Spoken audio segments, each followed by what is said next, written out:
Hello बच्चों, कैसे हो आप सब।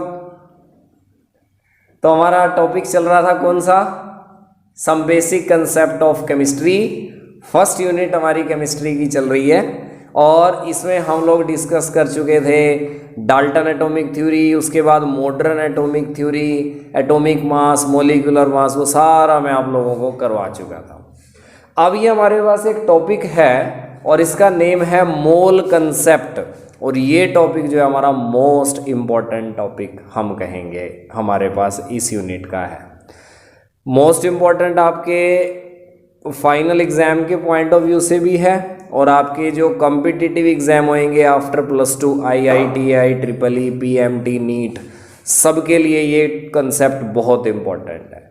इस टॉपिक का न्यूमेरिकल जरूर आता है पेपर के अंदर, नीट के एग्ज़ाम के अंदर भी और आपकी AIEEE, IIT वगैरह इनके अंदर भी काफ़ी इम्पोर्टेंट टॉपिक है, तो इसको ध्यान से समझेंगे। वैसे ये टॉपिक 9th क्लास में भी आप पढ़ के आए हो, इजी टॉपिक है। मैथमेटिक्स यूज़ करके हम इसके न्यूमेरिकल सॉल्व करेंगे, है आसान लेकिन आपने ध्यान से समझना है बिल्कुल। तो मोल होता क्या है, सबसे पहले तो हमारे पास बात आएगी 1 मोल या मोल है क्या।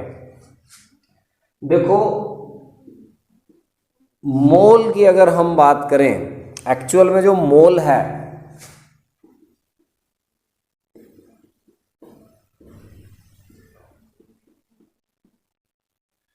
ये इक्वल होता है 6.022 multiply 10⁻⁻23 particles.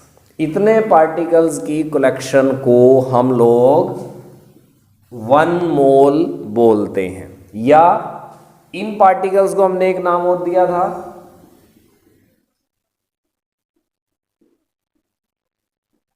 Which is called Avogadro's number. ये जो हमारे पास पार्टिकल्स है 6.022 मल्टीप्लाई 10⁻23, इन्हें हम एवोगैड्रो नंबर के नाम से भी जानते हैं। तो what is mole? Mole is a collection of 6.022 multiply 10⁻23 particles. इतने पार्टिकल्स की कलेक्शन को 1 मोल बोला जाता है। ठीक है जी। अब ये तो हमने पार्टिकल्स की टर्म में बताया,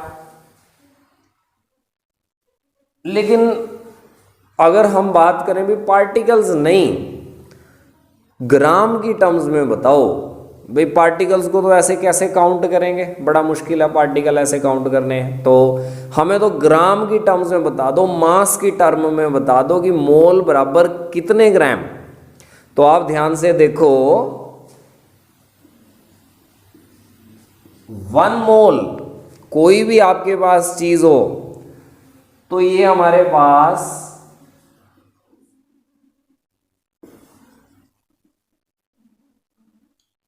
इक्वल होता है उसके ग्राम एटॉमिक मास के। ग्राम एटॉमिक मास क्या होता है ये मैंने आपको पिछले टॉपिक में समझाया था, एटॉमिक मास और मॉलिक्यूलर मास वाले टॉपिक में, कि जिसका जितना भी एटॉमिक मास है अगर आप उसको वे करके उतने ग्राम कोई चीज़ इक्वल ले लो तो उसका ग्राम एटॉमिक मास होता है। कैसे? मैंने कहा था कार्बन का एटॉमिक मास कितना होता है, 12 AMU एटॉमिक मास यूनिट। लेकिन अगर हम लोग क्या करें, कार्बन को वे कर लें 12 ग्राम, तो हम कहेंगे हमारे पास उसका ग्राम एटॉमिक मास है। तो यानी कि कार्बन का किसी का भी आप ऐसे, मतलब जितना भी उसका एटॉमिक मास है उतने ग्राम वो चीज़ वे करके अगर ले ली जाए तो उसको उसका ग्राम एटॉमिक मास बोला जाता है। और 1 मोल कोई भी चीज़ हो तो that is equal to its gram atomic mass या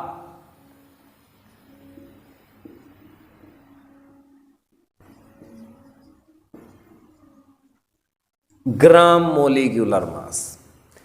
पार्टिकल्स की टर्म में कहोगे तो 1 mole is equal to 6.022 multiply 10⁻23 particles, और अगर मास की टर्म में कहोगे तो जितना भी उसका ग्राम एटॉमिक मास है या जितना भी उसका ग्राम मोलिकुलर मास है उतने gram is equal to 1 mole. ठीक है। फॉर एग्जाम्पल मैं आपको बताता हूं,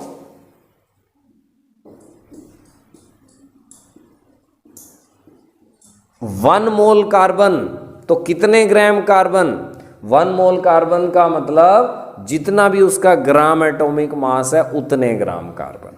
और कार्बन का ग्राम एटॉमिक मास या कार्बन का एटॉमिक मास कितना होता है 12 AMU। ग्राम एटॉमिक मास कितना हो गया 12 ग्राम। तो 1 मोल कार्बन का मतलब 12 ग्राम कार्बन। ठीक है जी, जितना भी उसका एटॉमिक मास है वो 1 मोल के इक्वल होता है। चलो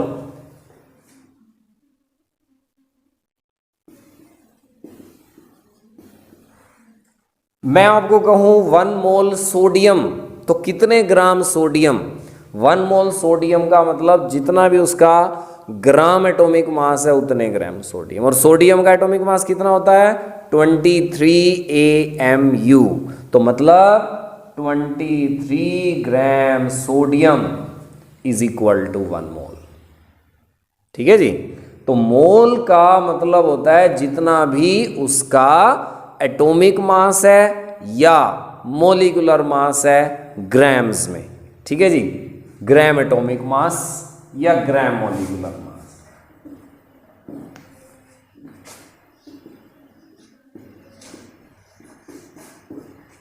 मैं कहूं हमारे पास है 1 मोल कार्बन डाइऑक्साइड, तो कितने ग्राम कार्बन डाइऑक्साइड।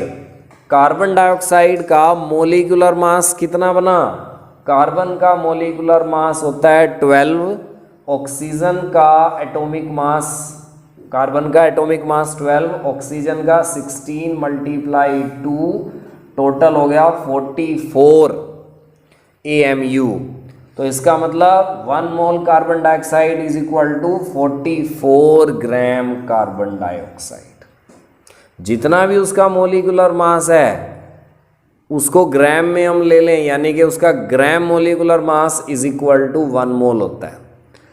ग्राम एटॉमिक मास या ग्राम मोलिकुलर मास, एटम है तो एटॉमिक मास, मोलिक्यूल है तो उसका मोलिकुलर मास हो गया। तो 1 मोल कार्बन डाइऑक्साइड का मतलब इसका मोलिकुलर मास बना 44, तो 44 gram carbon dioxide is equal to 1 mole.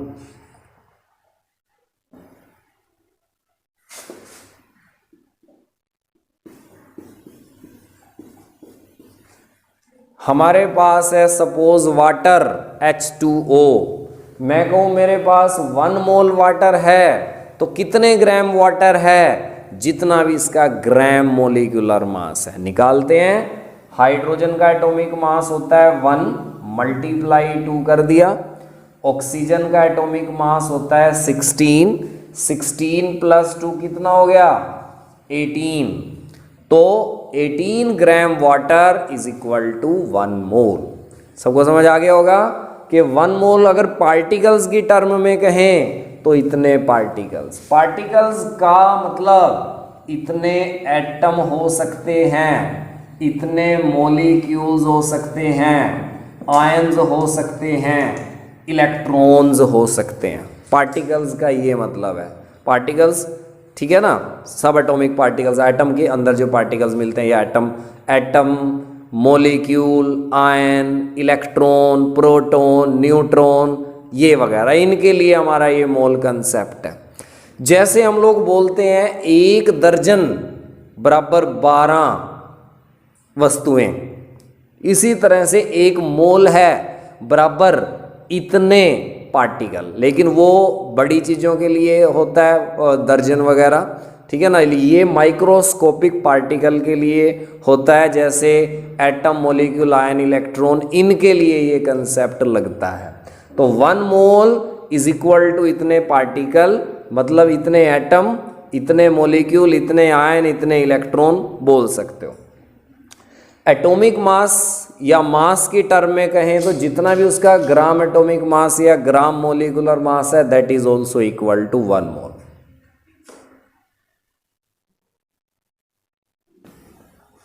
अब हम बात करें कि हमें तो वॉल्यूम की टर्म में बता दो। वॉल्यूम की टर्म में मोल किसके इक्वल होगा, तो मैं आपको बता देता हूं 1 mole is equal to 22.4 litres of gas. अगर वो गैस है बेसिकली, तो गैस के लिए हम ये लगाएंगे 1 mole is equal to 22.4 litre of gas eight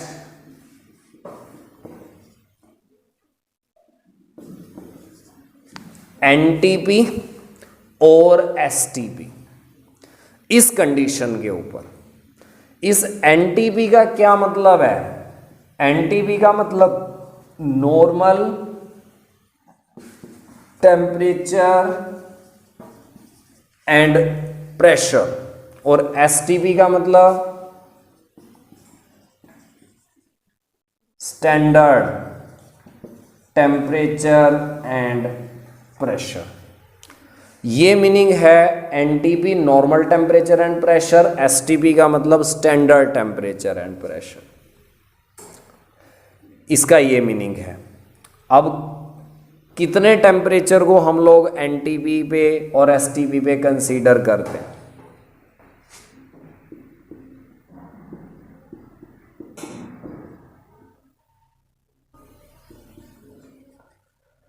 zero degree Celsius temperature या 273 केल्विन टेम्परेचर को हम लोग स्टैंडर्ड टेम्परेचर लेते हैं। नॉर्मल कह लो, स्टैंडर्ड कह लो, बात एक ही है।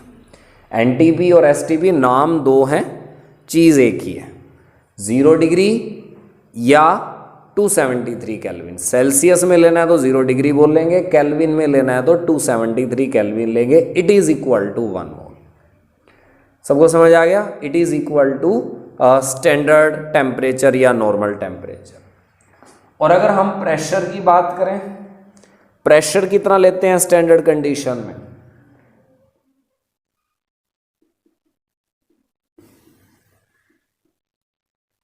One atmospheric pressure. Standard condition में 1 एटमॉस्फेरिक प्रेशर को हम लोग स्टैंडर्ड कंडीशन कंसीडर करते हैं, या 760 mm ऑफ मर्करी, ये भी बोल सकते हैं 76 सेंटीमीटर ऑफ मर्करी, ये भी बोल सकते हैं, या 760 टॉर। ये सारे स्टैंडर्ड कंडीशन के हैं। 1 एटमॉस्फेरिक प्रेशर इसके भी इक्वल होता है। 1 एटमॉस्फेरिक प्रेशर मतलब ये सारे इक्वल हैं, और की जगह मैं इक्वल लगा सकता हूं यहां पे। ठीक है जी।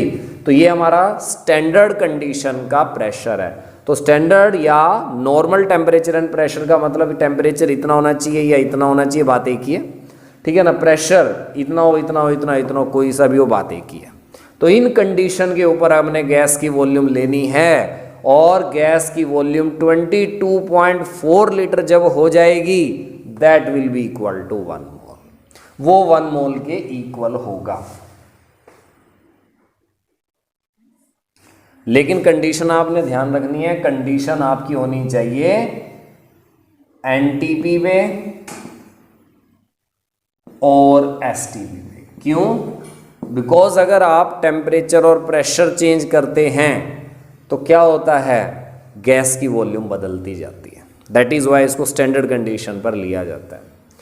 तो मैं आपको एग्जांपल दे करके बताऊं, 1 मोल कार्बन डाइऑक्साइड मतलब 22.4 litre of carbon dioxide gas. Volume की टर्म में ये इक्वल होगा कितना?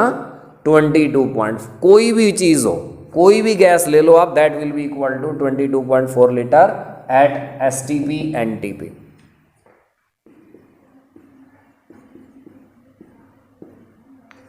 One mole hydrogen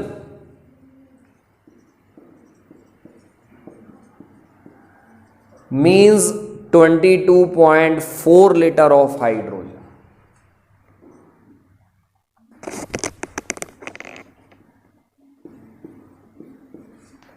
1 mole oxygen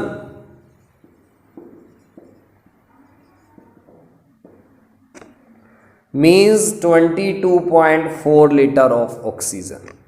तो 1 मोल अगर आप वॉल्यूम की टर्म में कह रहे हो, that will be equal to 22.4 liter of gas, eight NTP और एसटीपी, ठीक है ना। तो 1 मोल इसके इक्वल होता है वॉल्यूम की टर्म में। पार्टिकल्स की टर्म में 6.022 10⁻23 पार्टिकल, मास की टर्म में जितना भी उसका एटॉमिक ग्राम एटॉमिक मास है या ग्राम मोलिकुलर मास है, वॉल्यूम की टर्म में 22.4 litre of gas at NTP और एसटीपी।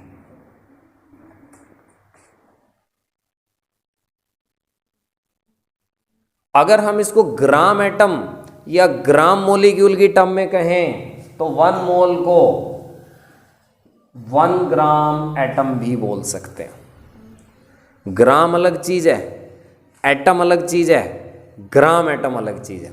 ग्राम तो मास हो गया, ठीक है, एटम उसके पार्टिकल्स हो गए, और ग्राम एटम इकट्ठी टर्म है, ये मोल को ग्राम एटम भी बोल सकते हैं एक तरह से। या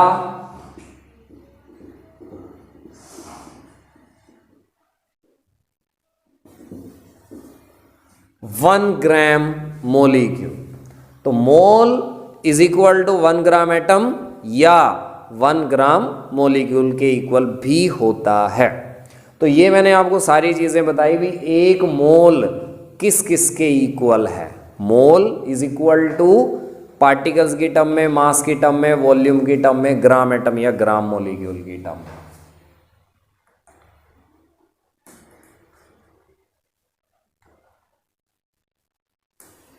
अब मैं उनको सबको एक ही लाइन में लिख देता हूं।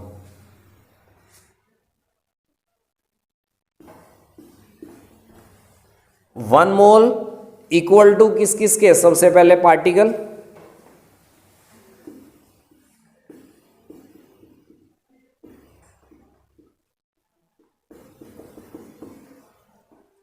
सिक्स 6.022 10⁻23 पार्टिकल, 1 मोल इसके इक्वल, ठीक है।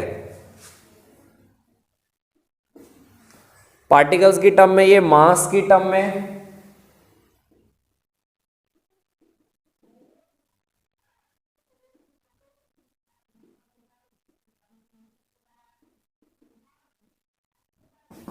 It is equal to its gram atomic mass और ग्राम मोलिकुलर मास।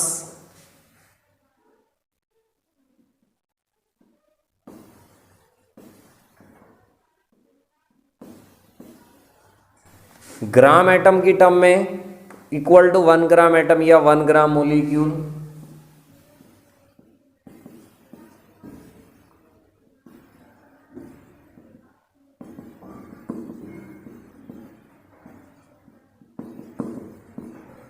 और वॉल्यूम की टर्म में it is equal to 22.4 litre of gas at NTP और एसटीपी। ये सारे इक्वल हैं, ठीक है जी। तो अब आपके पास अगर न्यूमेरिकल यहां से आता है तो कैसे आ सकता है? न्यूमेरिकल में इन 5 में से 1 2 3 4 5 लिखे हैं मैंने, किन्हीं 2 में रिलेशनशिप होता है। तो न्यूमेरिकल जब भी आपके पास आएगा आपको वो दे देगा मोल और पूछ लेगा उसके अंदर एटम कितने हैं, या वो दे देगा मोल, उसमें आपसे पूछ लेगा मास कितने हैं, या दे देगा मास, उससे आपको पूछ लेगा उसकी वॉल्यूम कितनी है। मतलब किन्हीं भी 2 में रिलेशनशिप हो सकता है, वो आपने आइडेंटिफाई करना है। न्यूमेरिकल से पहले ये लाइन सबने ऊपर लिख लेनी है, तो आपसे न्यूमेरिकल करना बिल्कुल आसान हो जाएगा। फॉर एग्जाम्पल मैं बिल्कुल सिंपल एक न्यूमेरिकल लेकर के चलता हूं।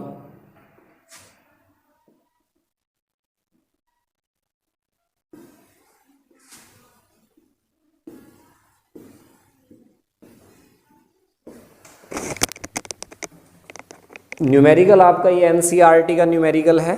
एनसीईआरटी में आपके दिया गया है find mass of an atom of carbon. आपको कार्बन का एक एटम दे दिया और आपसे पूछा इसका मास बताओ कितना होगा। कैसे बताओगे?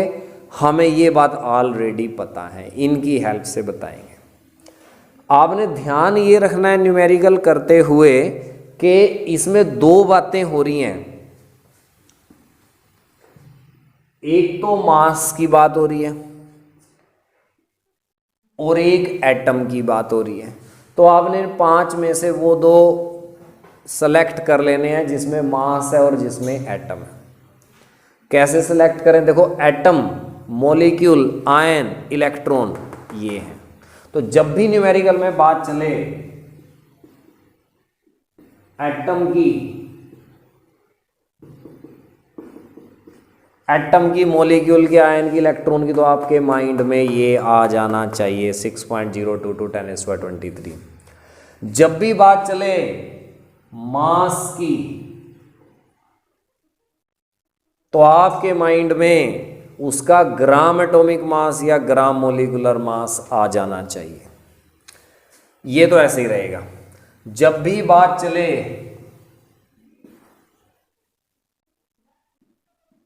वॉल्यूम की, तो आपके माइंड में 22.4 लीटर आ जाना चाहिए। उसकी हेल्प से हम न्यूमेरिकल करेंगे। अब देखो, यहाँ 2 बात चली है, एक तो मास की, एक एटम की, यानी कि हमें इन 5 में से वो 2 चीज़ें लेनी है। ये रहा मास और ये रहे एटम। सिर्फ ये 2 चीज़ अब हमारे माइंड में होनी चाहिए। उन तीनों से अब हमारा कोई लेना देना नहीं है, न्यूमेरिकल हमारा सॉल्व हो जाएगा। कैसे? उसने पूछा है मास निकालो एक एटम का। जो चीज़ निकालनी होती है ना, उसको इक्वल टू के इस साइड रखना है, ये ध्यान रखना। इक्वल टू के इस साइड रखना है। कैसे? मास निकालना है एक एटम का। हमें क्या पता है? हमें पता है इतने एटम का जो मास है वो कितना है।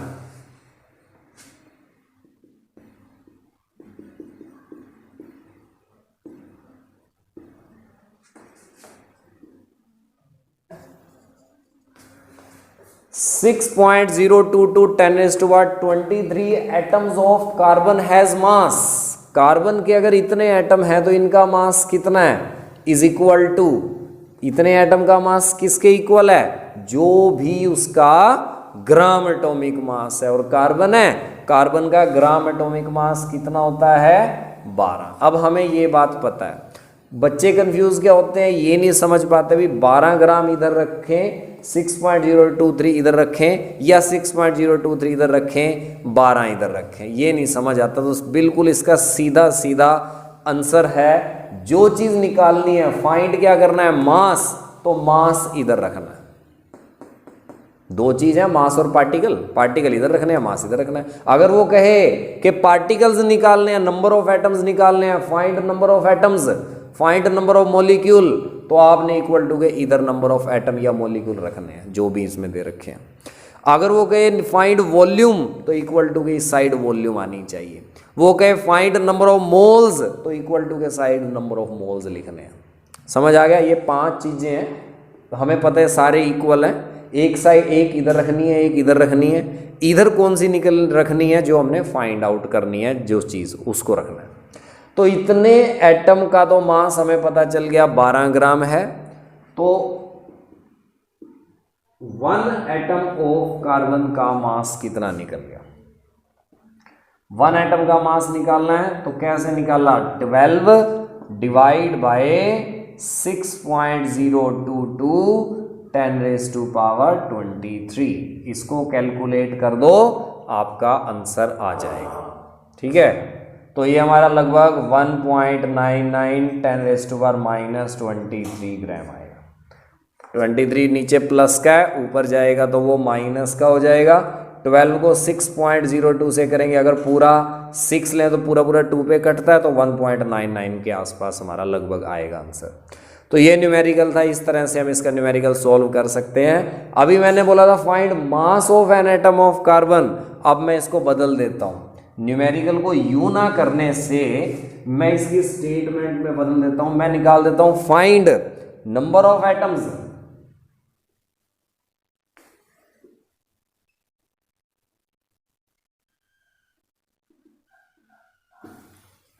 नंबर ऑफ एटम्स अब आपने फाइंड आउट करने हैं किसके अंदर? 2 ग्राम कैल्शियम। 2 ग्राम कैल्शियम में नंबर ऑफ एटम आपने निकालने हैं। निकालने अब क्या है? एटम, यानी कि इक्वल टू के इस साइड एटम आएंगे, यानी कि 6.022 10⁻23 तो इधर आएगा, इक्वल टू के इस साइड आएगा। और जो ग्राम वाली चीज है, ग्राम वाली चीज क्या है, यानी कि मास, मास इधर आएगा किसका, कैल्शियम का। कैल्शियम का एटॉमिक मास कितना होता है 40, तो हमें पता है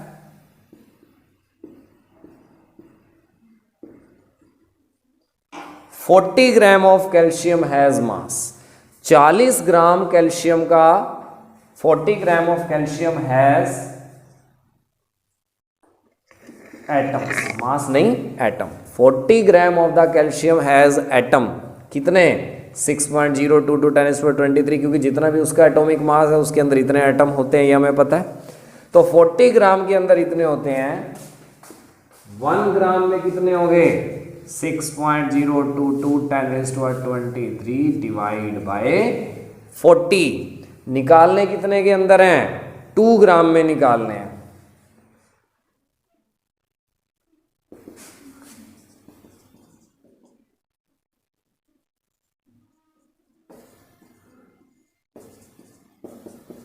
मल्टीप्लाई 2 हो गया। अब इसको कैलकुलेट कर दो, सिंप्लीफाई कर दो, 2 पे ये 20 गया, आगे इसको कैंसिल कर दो, 2 1 ज़ा 2, 3.011, एक जीरो से एक जीरो कैंसिल रहेगी, 22, 3.011 10⁻22, ये आंसर आ गया आपका एटम्स। सबको मेरे ख्याल समझ में आ गया होगा कैसे करना है। आपको दे रखे हैं एटम, तो मास निकाल सकते हो, मास दे रखा है एटम निकाल सकते हो, ये दे रखा है वॉल्यूम निकाल सकते हो, वॉल्यूम कोई भी निकाल सकते हो इन 5 में से। मैं वॉल्यूम वाला भी एक बता देता हूं।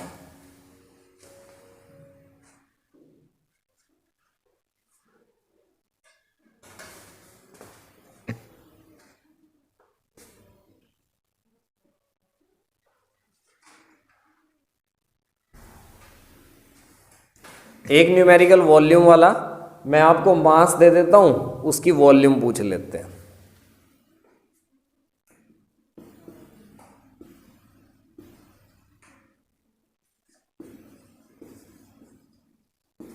मैं आपको दे रहा हूं find volume of 11 gram of carbon dioxide.